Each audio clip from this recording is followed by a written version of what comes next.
वैसे मुझे कहना तो नहीं चाहिए, लेकिन वफा, मुझे लगता है तुम्हारी मामा तुम्हारे साथ कोई गेम खेल रही है। वो तुम्हारी शादी तैमूर भाई से नहीं होने देंगी और फिलहाल वो तुम्हें मुतमईन कर रही हैं। ये क्या कह रही हो तुम एहसास? देखो वफा, जज्बाती कदम मत उठा लेना, मेरी बात गौर से सुनो, ठंडे दिमाग से।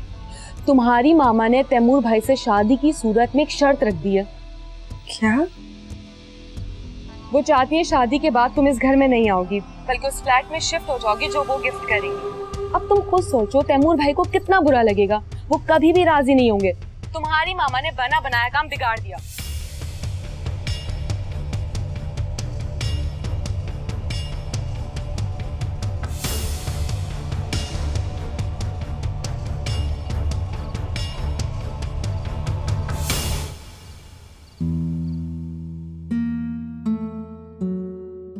क्या आपको यकीन है कि आपका फैसला सैफ के लिए दुरुस्त साबित होगा?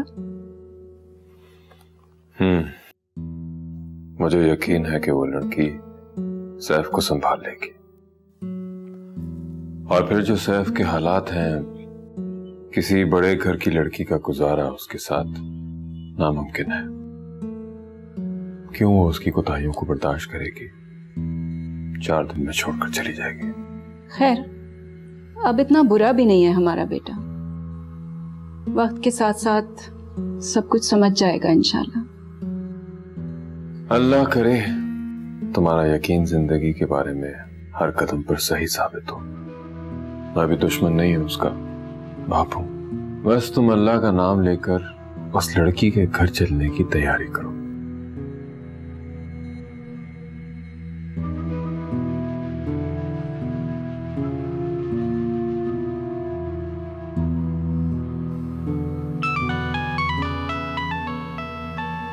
तुम्हारी तरफ देखकर दिल में ठंड पड़ती जा रही है सैफ। तुम्हारे साथ तो जितना बुरा हो उतना कम है।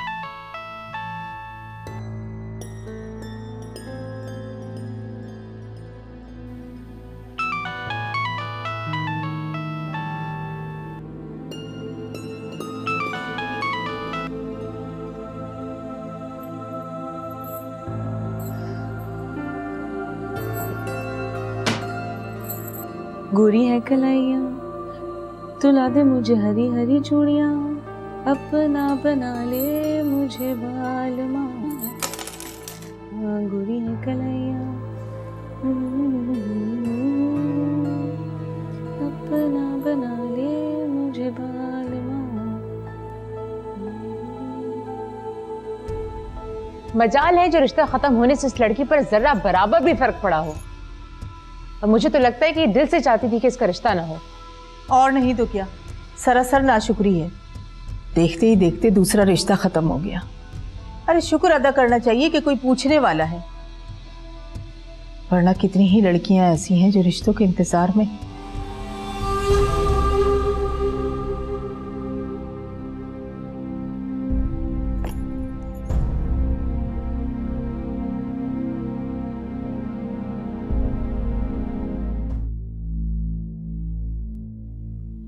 बेहतर होगा इस लड़की से बात ना ही की जाए। मैं फिर टेम्पर लूज कर जाऊंगा और वो इसका फायदा उठाकर मजलूम बनकर मुझे ट्रैप कर सकती है। नहीं, avoid this girl Saif, just avoid हर।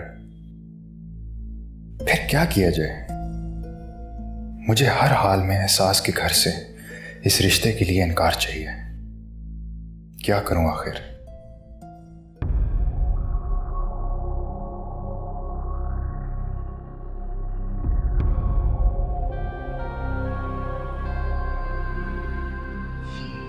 सब खैर तो है? ओ, कोई नई दोस्त तो नहीं बना लिया तुमने? छोड़ दो ये हरकतें, क्योंकि अब तुम्हें आ गया है वक्त बांधने का। अब तो तुम्हें छींक भी अपनी बीवी की इजाजत से मांगनी पड़ेगी, और वो भी एहसास जैसी बीवी से।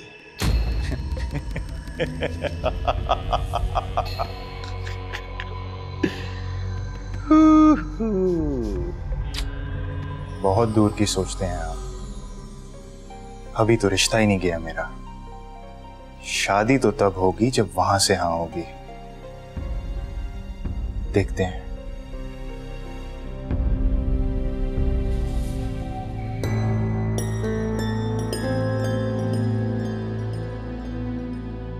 घर से तो तुम्हें निकाल नहीं सका, लेकिन अब तुम्हें यहां जीतने भी नहीं दूंगा।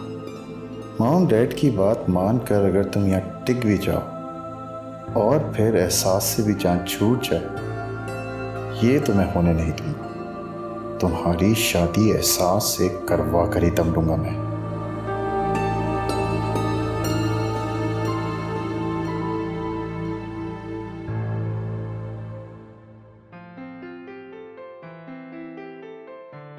एक्सक्यूज मी सर, आपसे बाहर कोई मिलने आया है।